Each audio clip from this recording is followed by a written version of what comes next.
Hey folks, thanks for coming over to Capitalism for Good. This is a part of a larger project where I am on a mission to interview 100 business leaders about the positive impact that they have on their internal and external communities. It is through these interviews that we will dig into how we can use the ways in which we make and spend our dollars in order to benefit the greater good.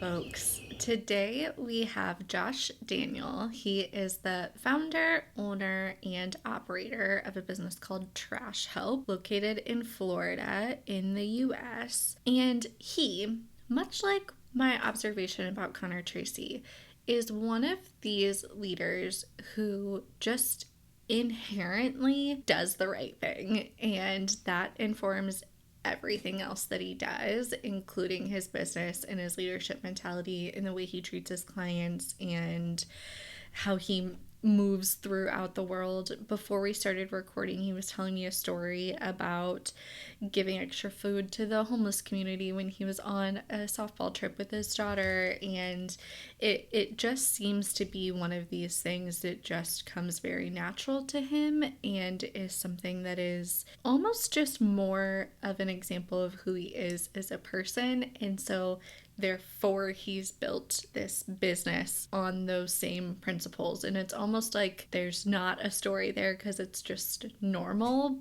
for him. But in fact, there is multiple stories there. And he kind of like walks us through what a day in the life of him and his employees are and tells us some stories. The way that he approaches pretty much everything, it seems, with just compassion and empathy in this drive to treat people as humans, and again, I'll say it, just do the right thing and be a good dude is so evident. And he, I think, could have told us stories for hours and hours and hours if we all had the time and the availability to do that. And so I'm excited for you guys to hear this. I'm excited to hear what your takeaways are from it. I am so proud to be able to share a spotlight on him and also a field that I would have not probably thought to look into. So shout out to one of his employees, Maddie, who really was the driver in organizing and getting him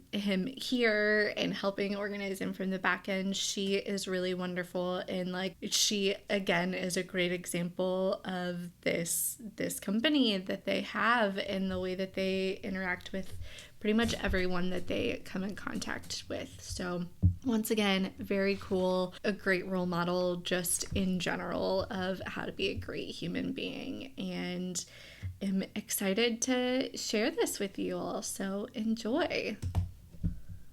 Another very quick note, I just finished editing this episode and there is something to mention about how great of a storyteller Josh is, but also the other side of it is the nature of his business. So some of these stories weren't a trigger warning, especially if you're sensitive to mental health issues, hoarding, the abuse of people or animals.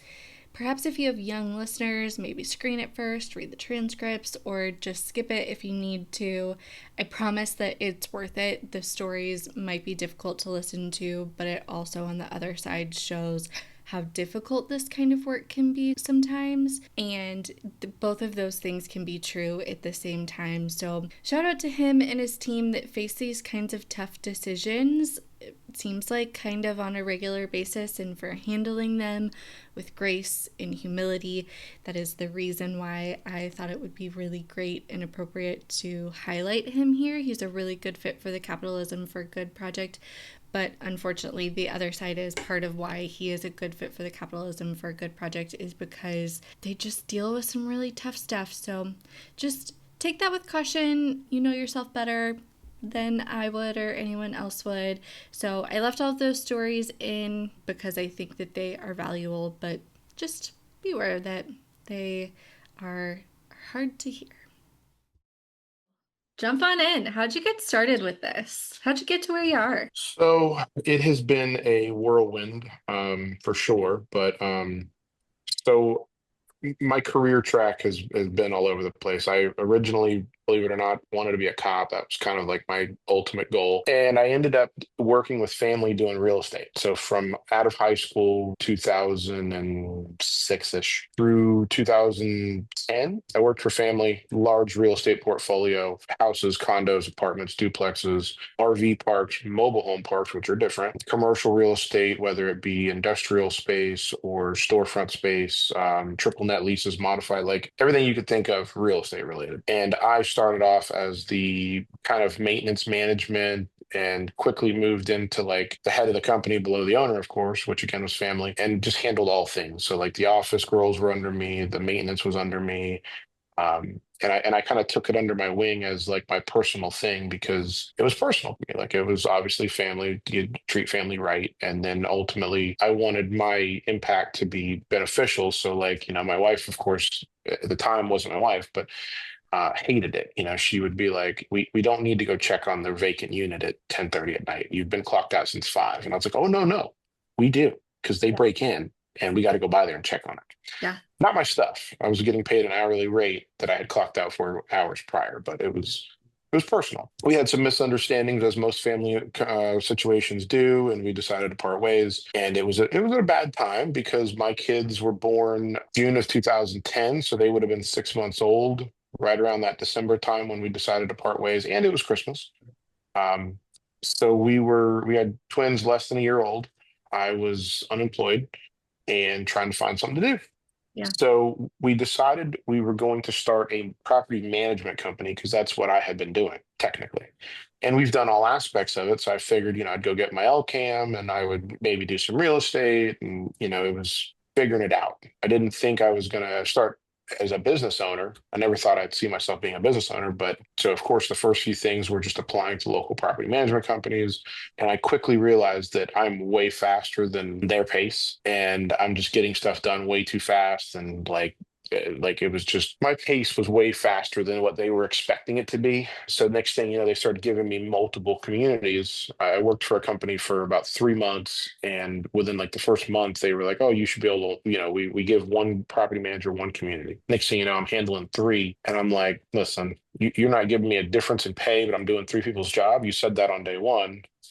So at that point, we started our own company, kind of on the side, doing at that time what we called basically aggressive property management. So the family stuff, going back to that for a second, was not in the best neighborhoods. So going back to the first part, the kind of being a cop thing, Yeah. was that itch was being scratched a little bit because of the very bad neighborhood real estate we owned. So going back to the property management, we ended up in the middle of a huge foreclosure era, people getting evicted, people getting foreclosed on, properties being, just desolate, builders walking away. So we end up with this community that we're still involved with, believe it or not. 94 townhomes. They were 80% vacant as far as the numbers were concerned, but they were 100% occupied. It was all occupied by squatters, drug dealers. Oh. Yeah. So, and every manager they had hired prior to me was like, the drug dealers would immediately threaten their life and they would freak out and quit. Yeah. So I think it was day 2. I figured out who the big boy drug dealer was in the community. And I walked up to him, and there was about 6 guys around him. And I said, "Listen, man, this is real simple. I can make your life difficult. You can make my life difficult. I have a job to do. You're doing a job. Or I can give you like a couple weeks and I'll just do other stuff while you figure out how to redirect your traffic to wherever you plan to go next. But my suggestion would be find somewhere to go because I'm going to make your life miserable. You're going to make mine miserable. And I don't know how it ends up." Yeah. And this dude kind of stepped into my face and goes, "I respect that. Give me 2 weeks. We'll be out of here." I was like, didn't think that was going to go that way, but that worked. Yeah. And at that time, we got our first community. We had been there for years doing property management. We got into foreclosures. Somebody called one day and says, "Hey, do you manage foreclosures?" And I said, "Sure."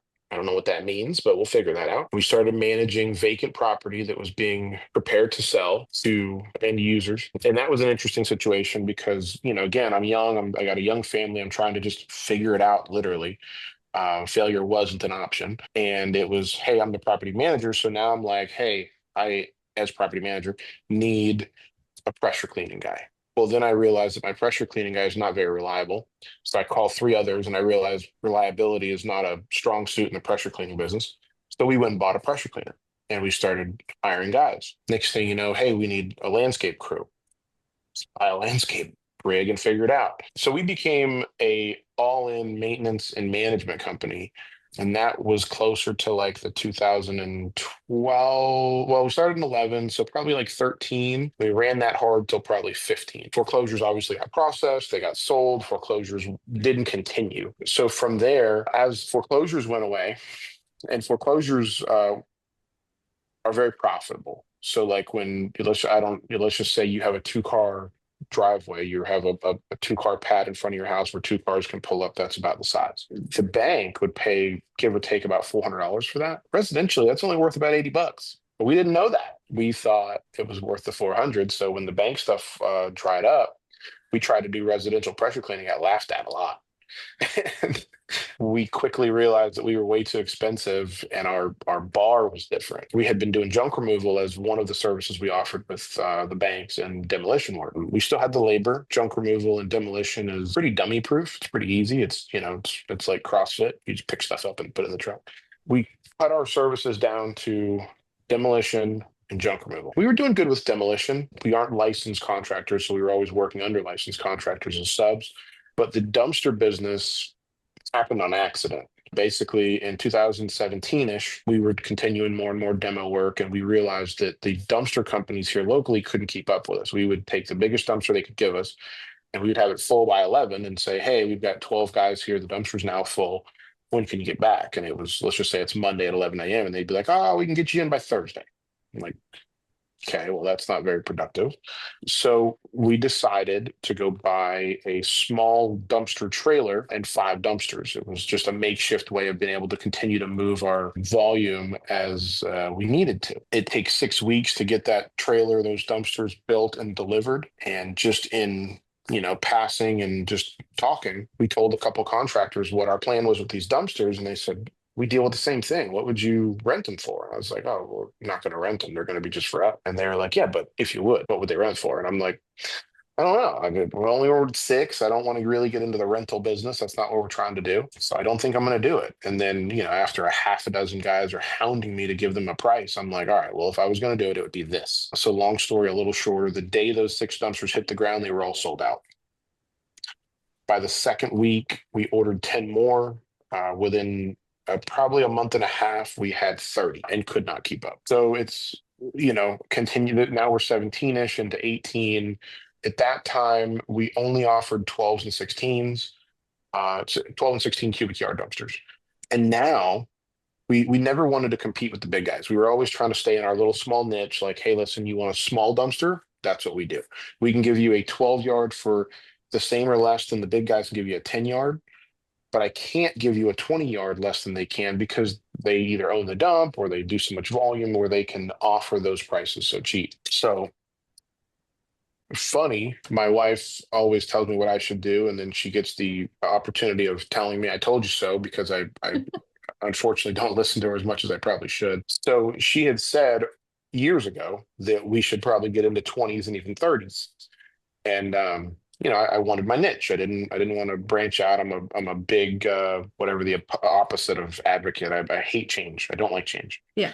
So a deal came along where these 20-yard dumpsters were being sold, and ultimately my priority was to buy them and flip them. This was my plan. I had no interest in keeping them. Same thing as back in 17. I mentioned to a few people we were going to offer 20s, and those 12 dumpsters that I planned to just buy and resell never got sold. We ended up buying more and more. And now, in addition to the dumpsters we already had, 12 and 16s, we had about 25 20s that we'd never planned on doing. And then my wife says, well, now we're in 20s, we should do 30s. And I was like, we'll never do that. Last year, a business became available. I bought that business. Their 2 trucks and their 20 dumpsters, 10 20s, 10 30s. So we know the 20s are going to stay busy. We figured that out. The 30s, I figured we wouldn't use those. We'll let them sit for a few months and we'll sell them. Yeah, no, we've bought more. I think we're up to 20 30s right now, and I think I've got 2 in the yard. And we're actually this morning, prior to this interview, we are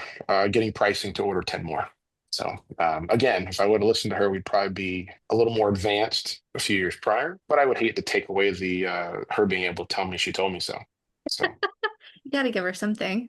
Yeah, gotta make sure she's able to have that. Will you talk a Um, little bit about who a lot of your clients are? Yeah. So we do not care who you are. Yeah. There's some dumpster companies or any company ultimately, but there's some dumpster companies that prefer just to service residential, and there's some prefer to just service contractors. We don't care. I don't care if you're a 98-year-old lady that wants a little dumpster because you're cleaning out your knitting room, and I don't care if you are a gigantic contractor and you want 1030s because you're demolishing the state prison. We have done really big and really small jobs. We've done some really cool jobs, but ultimately, yeah, we do not discriminate. We residential, commercial, contractors, roofers, schools, non-for-profits, brokers, and it's there's so many things. So it's weird how this stuff takes us, but we do, like, we did one day that the guy had 330s that he was planning to fill full of old tracks from like a skid steer, and we were able to repurpose those, which was cool, to use for a guy. He basically cut them in half and used them as runners for like a horse area. Yeah. We're actually working on one right now with a big broker we deal with that I don't know how it's going to work, but that they want to recycle food. I don't know who's taking old food, but that's their thought. I'll tell you Yeah, the one of the things that caught my eye about you and your business and the things that you do are, and this is another shout out to Maddie for being so wonderful at singing all of your praises. But she was talking specifically about like estate clean out type of things and yeah, how it, in her words, unless she is just reframing from someone else, talking about like the compassion first, like yeah. philosophy of it. Can you talk a little bit about that? So yeah, I can tell you a couple interesting stories. Estate cleanouts are obviously when someone passes away, you have family members, and listen, sometimes there's no connection. So estate cleanouts are easy. The house is empty, throw it all away. Yeah. We had one lady.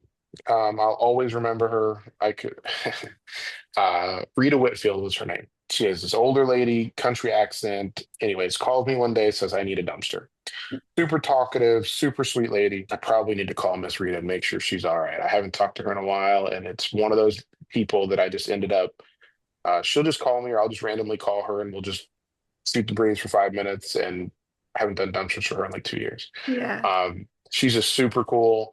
So, anyways, that situation, she needed help. She wanted a dumpster. We gave her a dumpster. She said that her nephews were going to come down. Remember, we're in South Florida. So she was from, I think, Tennessee or somewhere like that. She flew her nephews down. Her nephews, if her nephews are watching, you guys are horrible, would come down, take her plane ticket, stay in the house that they were supposed to help her clean out. But instead, they would go to the beach every day until their time to fly back. And then they'd be like, sorry, Aunt Rita, we weren't able to help you.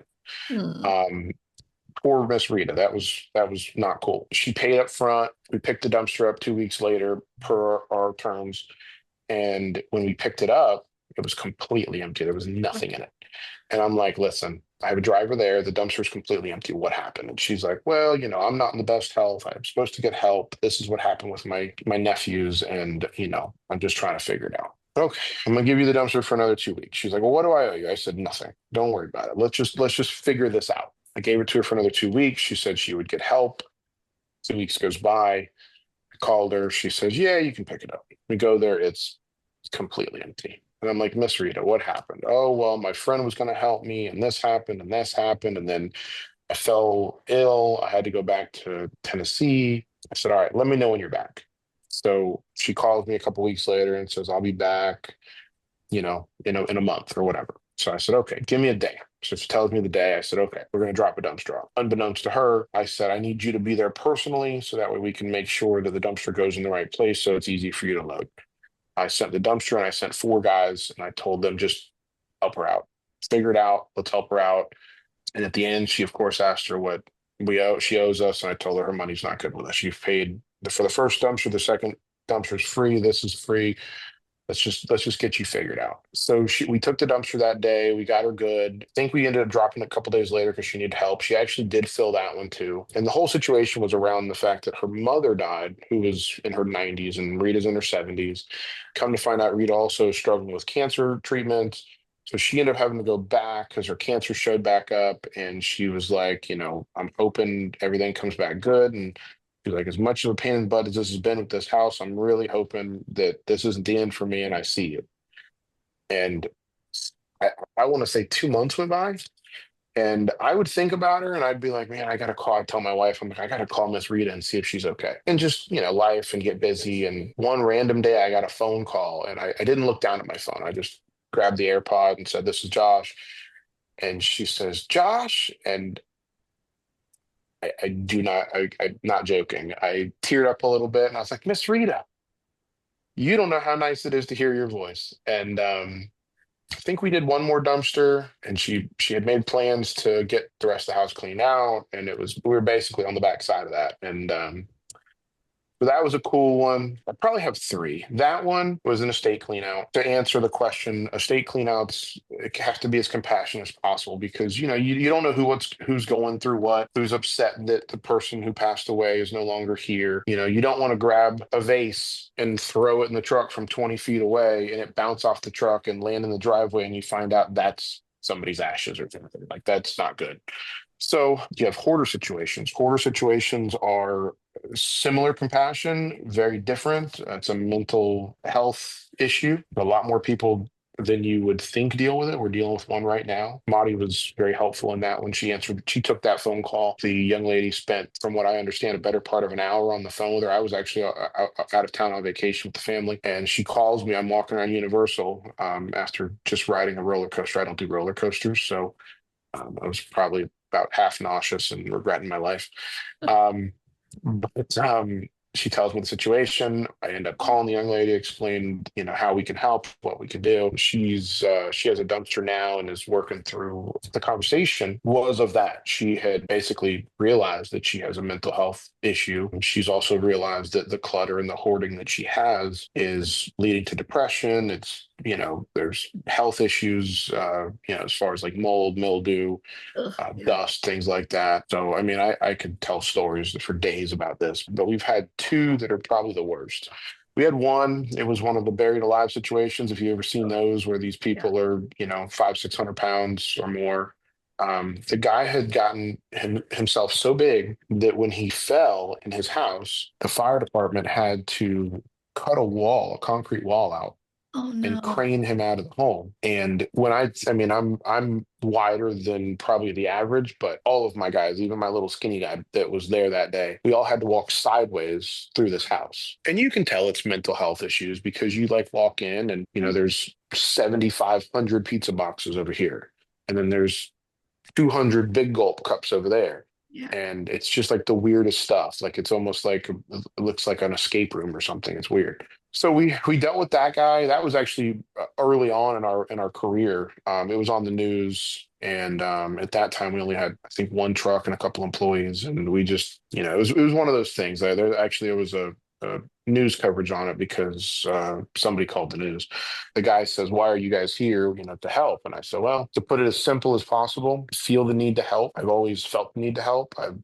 Whatever it is inside of me that I go towards issues, danger to help. But when it's in Texas, I can't go. I mean, I guess I could, um, Yeah.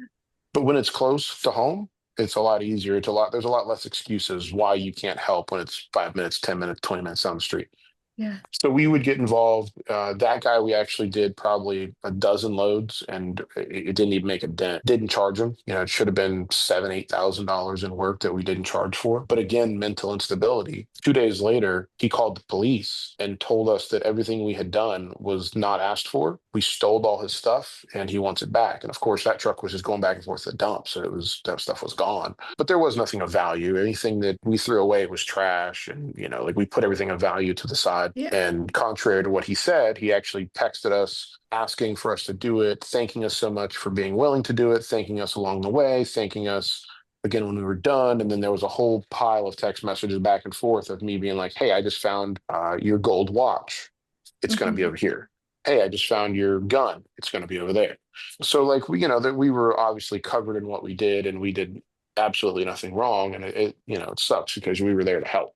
Right. Right. And then I'll give you one more hoarder, and then I'll give you an eviction story. I mean, I got a lot of good eviction stories. But, Yeah. so the hoarders, the last hoarder story I'll tell you, it was a young lady that was a nurse. She evidently cut her foot in her home.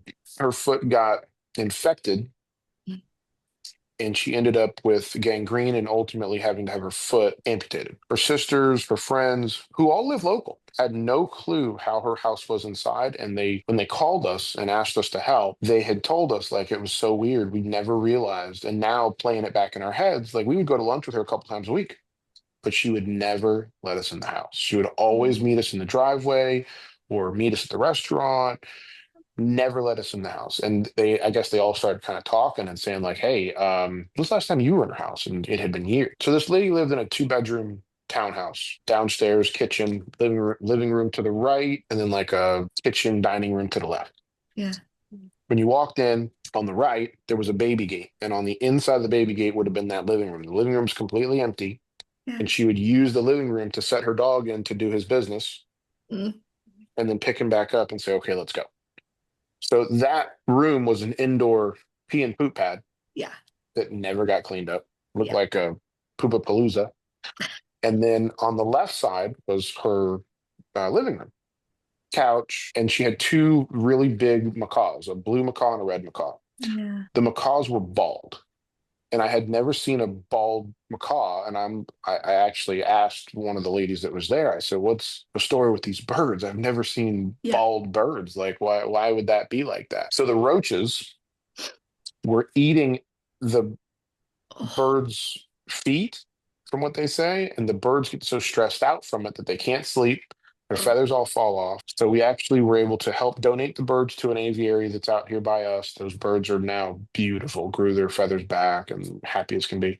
Yeah. But the story continues. You know, we were cleaning her stuff out. We picked up the couch. There was a family of rats living behind the couch, none dead. They were all alive. The roaches in that house, I mean, I've been in some bad roach houses. That house was so bad that the roaches weren't hiding. Like they were hiding in plain sight. Like if there was a switch plate, they would hide where the switch plate and the wall meet. They wouldn't even hide in the plate anymore. It was so bad.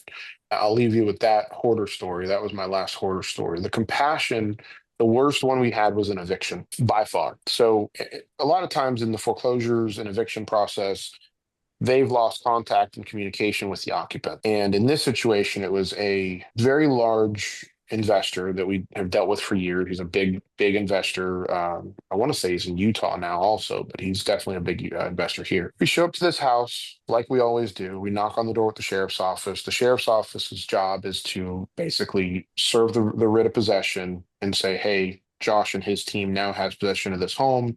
And at that point, we proceed to throw everything inside of the house out. As the deputies always say, it is not moving day, it's eviction day. So grab what you can grab very quickly and you got to go. Yeah. In this situation, we knock on the door. A lady wearing scrubs answers the door.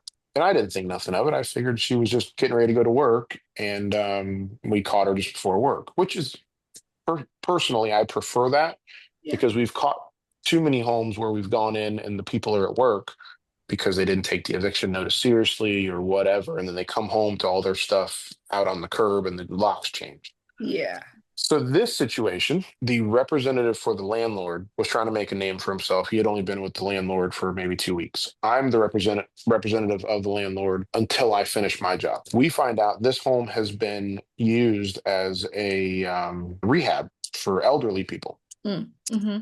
And they are still in there. So the representative of the landlord is like, I don't care. Let's throw everybody out. And I'm like, whoa, hold on.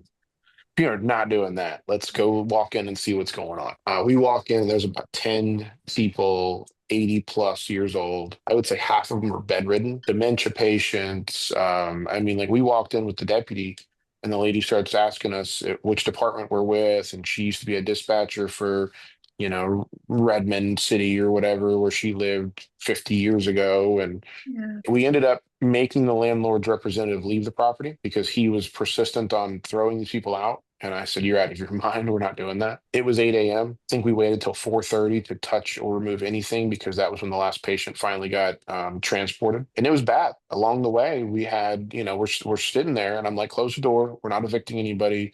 One deputy, there's always two deputies. One of the deputies cut and left because he obviously saw it was going to drag out. We didn't need additional backup. And we just stood by as hospice would send an ambulance to come get one, and then somebody else would come send one. And at one point, it was probably almost lunchtime. This minivan shows up and the back doors slide open, and these three kids jump out, all excited to go see grandma. And I grab dad and I'm like, need to talk to you for a second Yeah. and explained to him what's going on. And I said, please go, it's business as usual. Go visit grandma. I just want you to know what's going on. And he had, we'd been doing this almost 4 hours at this point. He had no idea. Nobody had told him. Nobody had called him. Mhm. And of course, it was the simple fact that the lady who was running the rehab facility wasn't paying her mortgage, ended up foreclosed on. She's pocketing every dollar she's getting from, Oh, health insurance or whatever.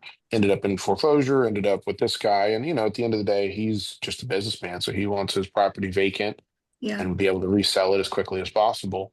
So yeah, that was one of that was one of the worst ones, compassion or emotions wise. That one, Yeah. I had two guys with me, both deputies, and I think everybody at one point or another broke down and started crying. Yeah. Because it was just bad. Like it was just so bad on so many levels. The representative of the landlord again was trying to make a name for himself and show how ruthless and tough he is. And I thought the deputy was going to take his badge off and punch the guy in the face because the guy was so adamant that he wanted to just take these people. At one point he literally said that. He said, I don't care if they're old. I'll go pick them up one by one and throw them in the grass. And the deputy looked at him and goes, listen, man, you're going to need to leave for your safety. And the guy just looked at all of us, and I was like, "Yeah, I think you need to go. I'll once we got this empty and we got this ready to hand over to y'all, we'll call you." And I Yeah. called the landlord in the meantime and said, "Hey, listen, this is what's going on. I don't know how long this is going to take, but we can't rush this one. We Yeah. can't." Those are So real that was people. yeah. And that was a bad one. Yeah. Emotions are tough in these, and I sometimes hated being the guy that was doing it. I mean, it was just a job and they put themselves there. It wasn't like I was a bad guy for doing it, but we've dealt with some tough ones. Ugh, that's so Yeah. hard. Ugh. So my follow-up for you on that is from a business owner perspective, like how do you make all of these decisions to go above and beyond? Like you're kind of like glossing past the like rehoming animals and taking care of children and like all of these things, but those are also like business expenses. I mean, you're paying your guys that are on the clock and like extra time that we kind of talked about this before we started recording about how some people are just only in it for the money and like you probably could have had other clients during that time. Like, is it built in your brain into the business model? Is it a marketing benefit? Is it personal for you? Like how does that fit in when you're wearing your business owner hat? So I don't think it has nothing to do with business. I think it's just about being a good person. Yeah. I try to do what I was raised to be the right thing to do. We have plenty of times been on the way to a job and we'll rip a U-turn and push somebody's car that broke down out of the intersection. We will pull over and help somebody with a flat tire. We will, it's just because that's what you should do. Like I'm born and raised here in Palm Beach, and like that's what you did in the past. Like that's what we always did. So we saw someone on the side of the road, you'd pull over and see if they need help. Nowadays, because of people who have taken advantage of that, it's weird. Like I can't pull over as a grown man and ask a lady and her baby Yeah. if they're okay because they're going to freak out. They don't know me, and I get that, Yeah. but they're going to freak out and think I'm trying to take advantage of a bad situation. But if somebody's car breaks down in the middle of the intersection, we're gonna block the intersection and help push them off the side of the road. It's just the right thing to do. We've I can tell you plenty of animal stories. We've done plenty of evictions where the people leave dogs behind, and we've, taken those dogs and bring them home and try to make sure they get sent to the right place or adopted out. I know that that dog is going to end up put to sleep if we send it to the pound. And it's funny, we actually, as a family, we for some reason always find dogs. We find dogs wherever we are. We've been in the Carolinas, we've been in Georgia, we've been all these random places, and we always find Yeah. dogs. We actually found a cat probably 2 weeks ago. We're riding down the road. My son's 15 now. He's learned how to drive, and he was about to run over this little Oh. what I thought was like a branch. It looked like a branch with like some leaves on the end of it. And as we get Mhm. closer, we find out it's a kitten that's Oh. tiny, tiny little kitten. lock the brakes up, jump out. Of course, the cat at that point like climbs up into the wheel well. We get it out and put it on Facebook, and people are crazy. We get a few people who are asking like, "Oh, can I have it? My snake would love to eat that." And I'm like, "No, no, no. We're not we're not doing that." So then we had to start vetting people and making sure they weren't going to use it for snake food. But yeah, I mean, I don't know. It's like I tell my guys, like if you see somebody broken down, take a minute, help them out. If you see somebody needs help with something, let's help them. I mean, obviously there's always a business aspect, Yeah. but at the end of the day, like we're not handing out cards and doing all that. We're like, my employees are out there. Let's just help. Let's just try to help when we can. And obviously, there isn't always profitability in it. There's probably less profitability in it than I would even like to talk about. But Yeah. it's not what it's about. I mean, sometimes it's just like, hey, we've pulled over. We one day an accident happened right in front of us. We were pulling people out of cars and trying to get them to safety because the vehicle's on fire. Ugh. um like we've done that because that's just kind of who we are. That's who anybody should be, really. Like if you see a car accident, I mean, yeah, 8 out of 10 times the person in the car is probably okay, but Yeah. let's make sure they aren't, there's not something you can do for them that may or may not change their life. And Yeah. I don't know. It's just something that it's in me. Like I've always done it. We've been always able to help, willing to help with whatever we can. I lied because I just thought of another one that I think is like You're super fine. important. Like I said, I got as long as you need. But how are you finding employees that line up with your philosophy there? Or is it more of you're leading by example? Or do you think that just people are naturally gravitating toward you that are also kind of on the same mindset as you? Like, how are you kind of building that internal community of like-minded folks? So truth be told, it's not easy. Yeah. Finding employees is not easy at all. We have run the gamut when it comes to friends and family. I've had multiple friends since high school workforce over the years. Obviously, the goal is always to get them to, when we're looking, we tell them first because hopefully, if they put their neck out there for someone, that person would, take it a little more to heart. Um, on the helping side, we've hired the local homeless. We've tried that, and that is not always the best case because we hired a guy who was a local homeless guy who was always begging on the corner, and we said, hey, listen, instead of you begging, why don't you come to work? And we had two of those situations. One of them, the guy worked for us Wednesday, Thursday, and Friday, and we told him we would just give him a try part time. And we told him on Friday, hey man, we're liking what you're doing. See you Monday. Well, on Saturday he broke in and robbed a bunch of stuff and pawned it, and then showed up on Monday like it didn't happen. And we showed him on camera, and we had one other one that I think he went, yeah, he was fine. We used him a few times, and then he just, whether he got his life figured out or whatever he did, we hadn't seen him around actually. So, like we do that. We try to help there.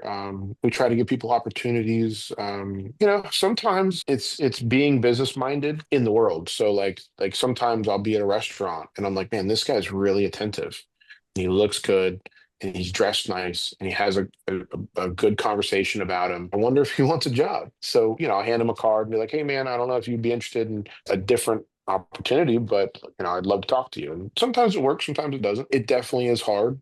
And then, like you said, you lead by example from there. So, I end up on a lot of jobs. I train all my employees. So they already know, my goal is to let them ride with me for 3 days. Day one, they sit in the passenger seat. Days two and three, I sit in the passenger seat. And that's usually the goal. So they'll see things along the way. And even if they don't, we end up places together. Sometimes we'll double up on trucks or double up on a job, and they'll see things. And then ultimately they get training from their coworkers as well, who've been here longer. We have guys that are, I mean, I got one guy that I've known since I'm 19. He's been with us since basically the beginning. I just hired him in 2012. So like, we try to keep the same employees if at all possible. And the like-mindedness it does start to rub off. Like we have, try to say weekly meetings, but it's more like monthly, and just kind of go over things, make sure that if there's something that happened on a job that I would have liked to see differently, or how I would like to see the result differently, or how we should have handled something differently. If we see things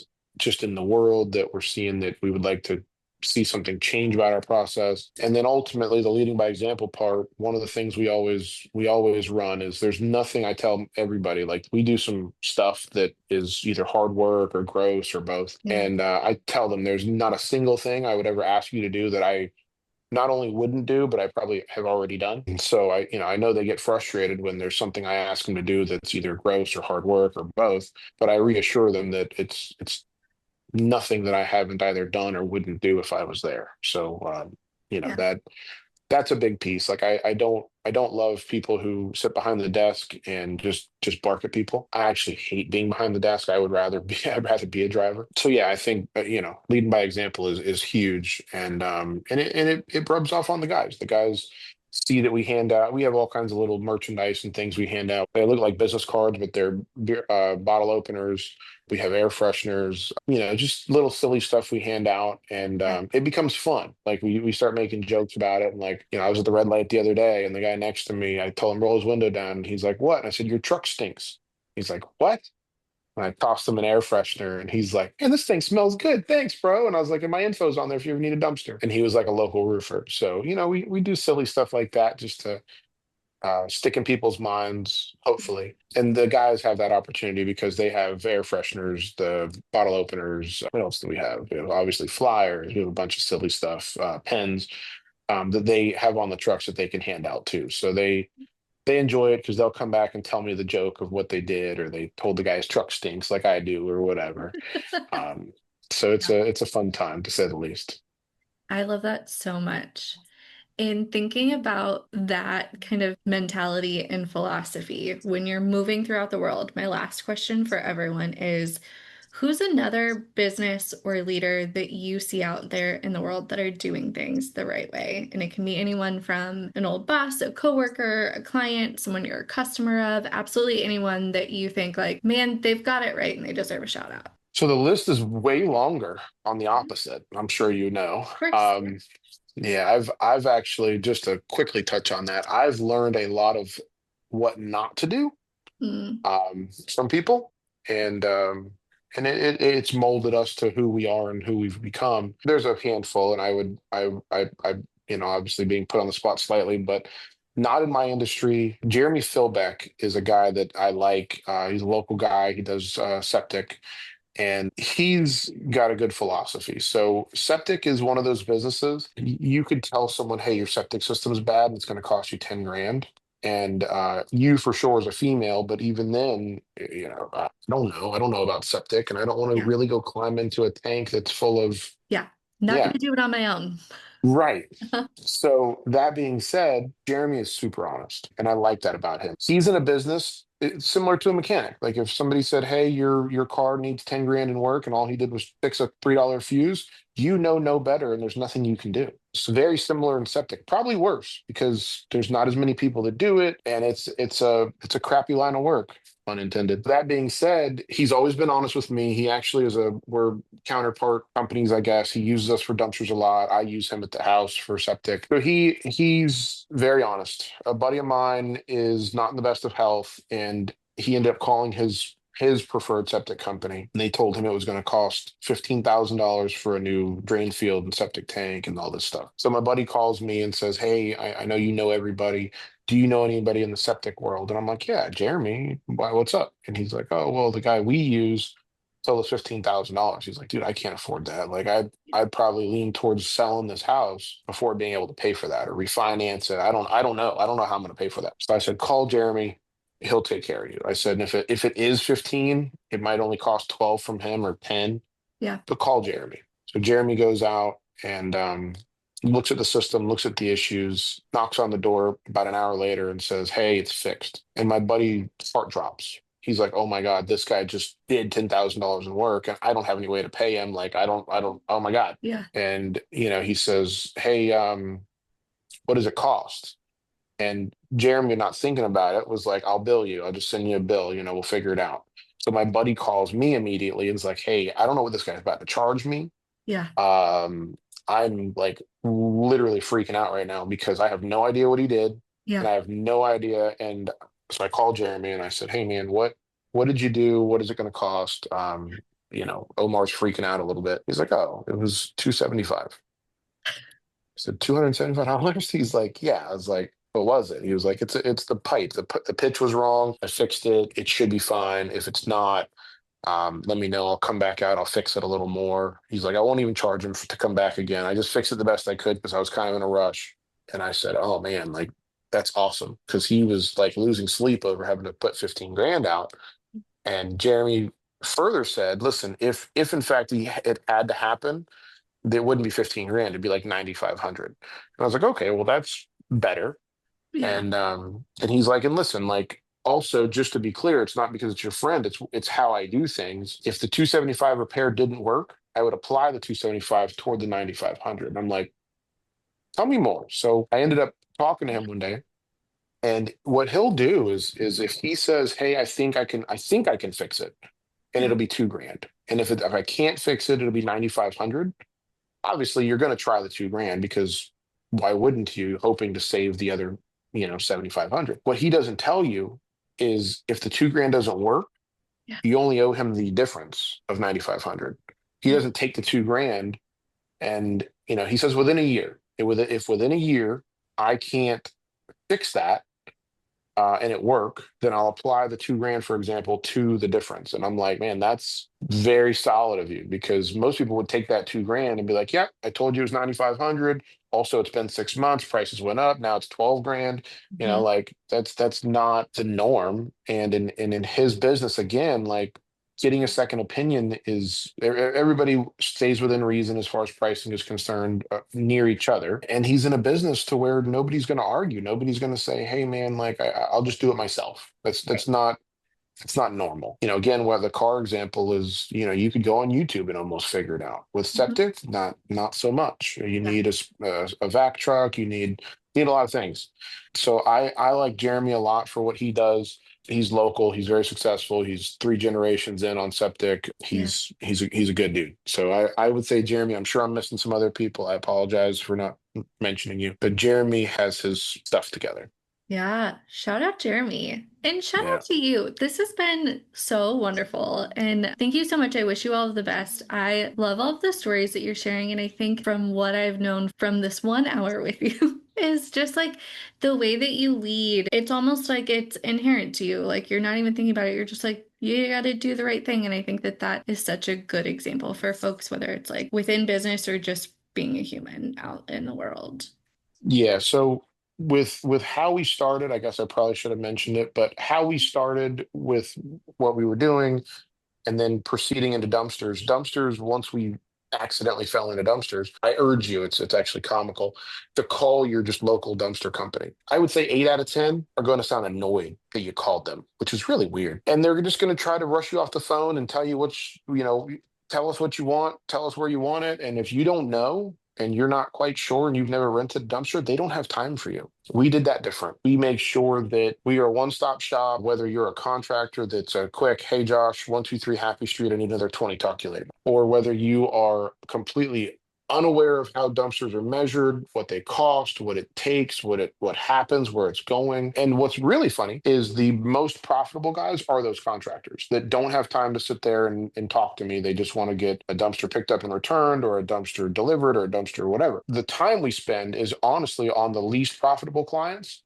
Hmm. the ones that are needing an hour to coach them through what they may need, and they're only going to rent one dumpster probably in their whole life. Yeah. But it doesn't matter whether you are a $100 customer or a $10,000 customer. We're going to treat you the same, and it kind of goes back to the first the whole like good and bad news stuff. If I treat you good and you're a $100 client, maybe your uncle's $1 million client, and you go tell him about it, and then he's like, "Man, let me call this really nice guy who spent the time and was patient and coached you through this. I'm going to call that guy." The people who rush the people off the phone, they're bad news travels much faster. And your reputation is the most valuable word of Yeah. thing, for Yeah, sure. 100%. We try to word of mouth, obviously Google reputation too, but word of mouth and just reputation in general. We've grown from where we started to where we thought we were going to go to where we are now. We've grown so much just because of the reputation and the fact that people know that when they call us, we're going to get it done. Like Yeah. we're not going to tell you we're going to get it done and not. We're not going to tell you we're going to get it done and just do it whenever we want. Thank you so much to every single person that's listened, every single person that has told someone else about it, that has shared an episode, that has sent a blog post to someone else to read, that shares on social media, that responds back to me, that engages and lets me know what they think and what they're hearing. Thank you so much to everyone who has subscribed through the Patreon. These subscriptions are what fund the project and keep it going. There's so many different tiers available, starting at $1 and $2 a month, and each tier gets you access to different kinds of things. So, for example, the $2 a month listener tier gets you access to interviews on Thursdays, so early access to the audio and video versions of interviews that are out every Thursday, typically in the evening time.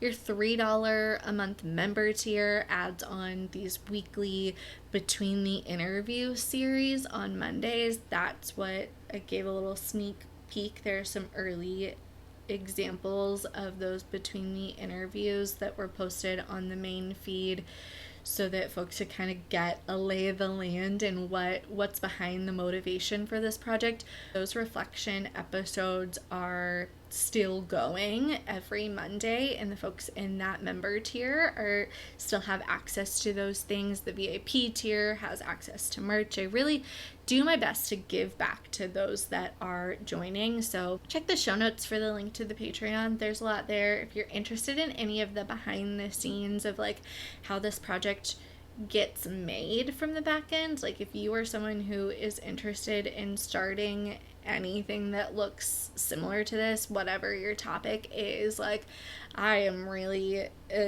open, just like I'm asking these folks that I'm interviewing about like the mistakes that they made. I do my best to be very open about the mistakes and the lessons learned that I made, plus the resources that really helped me, the people that I'm looking up to. Like why not share my experience there? So that's all available there. And just in general, I truly want to hear from you. So please message me on Instagram, message me on the Patreon, leave me a review that tells me what you think of it. Email me your thoughts and your suggestions, including the things that you don't like. I got tough skin, people. You can tell me the things that I need to improve upon. I am very open about early days, early stage, that I this entire project and almost everything that goes into it is brand spanking new to me. And I am learning, not just from these leaders that I'm interviewing, but I'm learning about the technical side of things. I'm learning about social media. I'm learning about advertising. Like I'm learning about all of these types of things, and I am happy to share what I have learned as well. And so I want your feedback. I want the things that I'm not talking about that you want to hear about that is within this Capitalism for Good space. So reach out to me. I want to hear from you. I truly do. Send me your thoughts and I'll do your research. Like I said, I really am listening and kind of creeping to see where people are coming from, where you're located, what your interests are. And so if there's an industry or an interest of yours that I haven't hit on that you are really interested, like send me your thoughts. If you have a question that is related to this Capitalism for Good project, I'll do the research here, so send them on over. I'm already doing it. I might as well do something that fits what you're asking for and what you're looking for. Finally, my last little plug and shout out here is if you are interested in working together to build better community, check out the business website for CFG. It's at capitalism-for-good.com. There's also a link down in the show notes. And whether you are interested in starting or expanding a community give back initiative with your company, if you want to plan a volunteer day and you don't want someone that's already your full-time employee taking away from their normal job to do it, if you're looking for a charity partner within a specific space or that aligns cleanly with your company values and your philosophy, Or if you want to perhaps talk about some education around the value of community partnerships and what that can add to your business if done well and done efficiently and effectively, I would love to help. So I'd be happy to get on a phone call, see how CFG can help you with your community goals. Once again, would love to hear from you if you've got thoughts, needs, questions, interest anywhere within that space. I truly believe that we are stronger when we work together, and that we can truly make a really impactful, positive future if we just put all our brains and our skills together and leverage those things to build better community. So, all right, that's enough. Let's go leave this place better than we found it.